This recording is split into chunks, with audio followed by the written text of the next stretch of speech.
امام کی شخصیت کیا ہے؟ امام کی شخصیت 47 برس مدت حیات ظاہر ہے، 47 ایئرس، یعنی مظلومیت کی انتہا دیکھیے کہ امام کی شہادت کل 47 برس امام کو زندہ رہنے دیا گیا،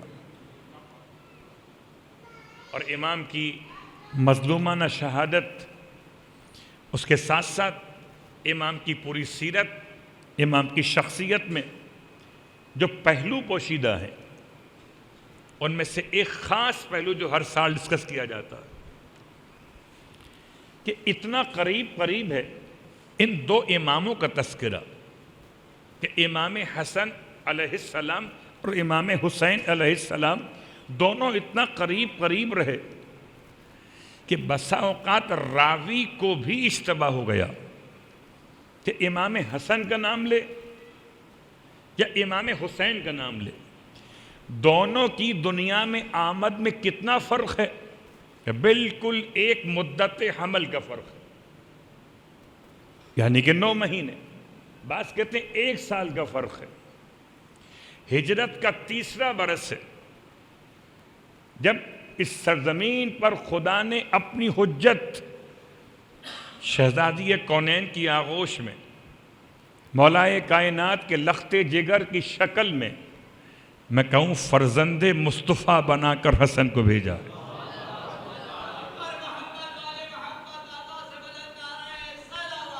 اللہم صلی اللہ اور خوب انتخاب رکھا، بدر کامل بنا دیا۔ نیمہ رمضان ہے، بدر کامل ہے، امام کی شخصیت میں ایسا نور ہے، کیفیت ہے، اس شباہت ختمی مرتبت سب سے پہلے اگر تاریخ میں تلاش کیجئے تو خدا نے سب سے بڑا شبیہ قرار دیا اپنے حبیب کا، یعنی ایسا محسوس ہوا کہ جیسے خدا نے محمد کے بعد دوسرا محمد اتار دیا۔ اللہ اکبر۔ وہ محمد پلے ابو طالب کی گود میں، یہ پلیں گے علی ابن ابی طالب کی گود میں۔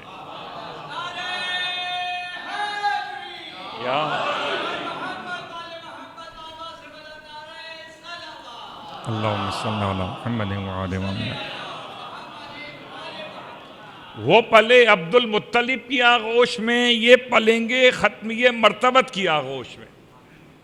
تو یہ پہلی شخصیت کہ جو شہزادی کونین کے گھر میں خدا نے خوشی اتاری ہے۔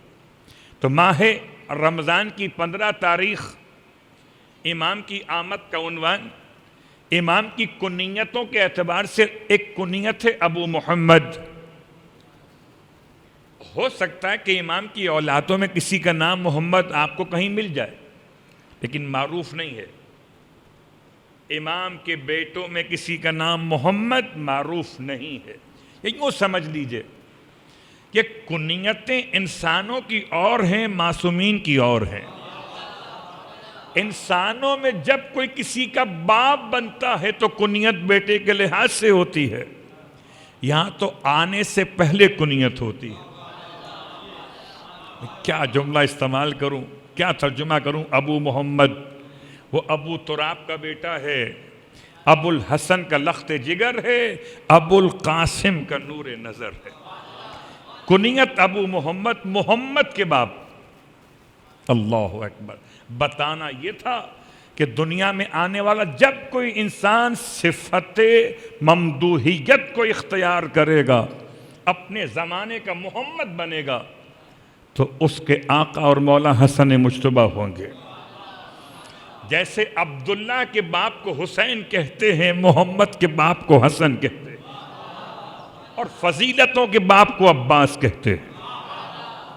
تو کنیتوں کے اعتبار سے نہ فضل بیٹا تلاش کریں، نہ عبداللہ تلاش کریں، نہ محمد تلاش کریں، بلکہ نسبتوں کے لحاظ سے فضائل تلاش کریں۔ تو مشہور کنیت امام کی ابو محمد، اور اسی لیے دعائے توسل ہو یا آپ کی زیارات میں آپ کی خدمت میں سلام کرنے کا طریقہ ہو. اور خاص طور سے میں ایک جملہ دہرا رہا ہوں. میں نے اسی سلسلہ مجالس میں یہ بات پہلے بیان کی ہے.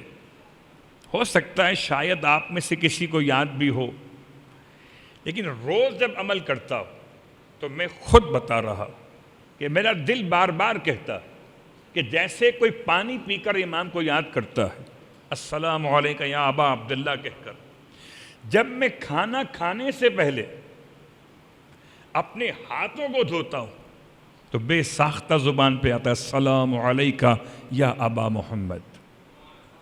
یاد دلا، کھانا کھانے سے پہلے اور کھانا کھانے کے بعد. عام طور پر یہ ہاتھ دھونا ہم سب کو سمجھ میں آتا ہے. ہم سمجھتے ہیں شاید کھانا کھانے سے پہلے ہاتھ دھوئے تاکہ جرمز دور ہو جائیں، اور کھانا کھانے کے بعد ہاتھ دھوئے تاکہ چکنائی وغیرہ دور ہو جائے. نظافت ادھر اور نظافت ادھر. لیکن ان دونوں کو امام نے ایسے سمجھایا کہ جس انسان کی جتنی سمجھ ہو وہاں تک سمجھتا ہے. حجت خدا عقل کل ہوا کرتے ہیں، اور صرف عقل کل نہیں ہوتے، جس کے سر پہ ہاتھ رکھ دیں اس کو بھی کمال عطا کر دیتے. اللہ اکبر. اس لیے امام فرماتے ہیں غسل الیدین قبل الطعام ینفی الفقر. اگر انسان دونوں ہاتھوں کو کھانا کھانے سے پہلے دھوئے تو کھانا کھانے سے پہلے دونوں ہاتھوں کو دھونا غربت کو مٹاتا ہے. اب یہ جملہ یاد رکھیے گا، اپنے سمجھ کے لحاظ سے دھوئیں گے تو غربت نہیں مٹنے والی، اور امام حسن کو یاد کر کے اگر ہاتھوں کو دھوئیں گے تو امام ایسے سچے امام ہیں کہ جنت کے جوانوں کے سردار ہیں. فرماتے ہیں غسل الیدین قبل الطعام ینفی الفقر. غربت مٹا دیتا ہے. اللہ اکبر. تو جب کبھی میں کھانا کھانے سے پہلے ہاتھ دھوتا ہوں تو میں اپنی یہ عادت بنا چکا الحمدللہ آپ کے ساتھ اس لیے شیئر کر رہا ہوں کہ ابو محمد سے بات آئی ہے. جیسے آپ بار بار ابا عبداللہ کہتے ہیں نا تو زبان عادی ہو جاتی ہے. بار بار ابا عبداللہ یا ابا عبداللہ یا ابا عبداللہ. ایسے جب بار بار یا ابا محمد کہیں گے زبان عادی ہو جائے گی. جب کبھی کھانا کھانے سے پہلے ہاتھ دھوئیے، کہیے السلام علیکم یا ابا محمد. اس کا فائدہ کیا ہوگا؟ اس کا فائدہ یہ ہوگا کہ کانسیپٹ الگ ہو جائے گا. اگر امام کو یاد کیے بغیر ہاتھ دھوتا تو اس لیے دھوتا کہ جرمز دور کر رہا ہوں. امام کو سلام کر کے ہاتھ دھو رہا ہوں تو اپنے جہل کو دور کر رہا ہوں. امام فرماتے ہیں غربت مٹاتا ہے کھانے سے پہلے ایک ہاتھ نہیں دونوں ہاتھ. صلوات پڑھیں محمد وآلہ.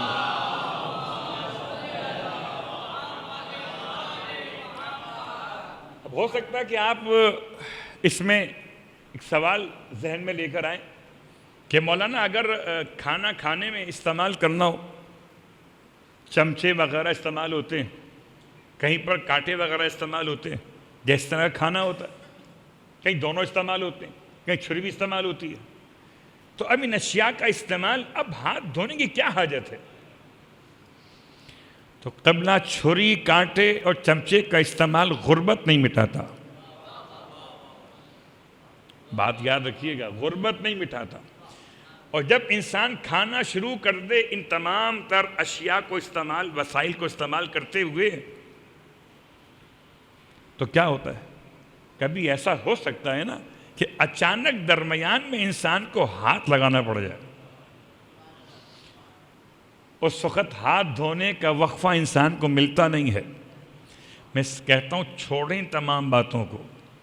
اگر غربت مٹانا ہو، اللہ اکبر.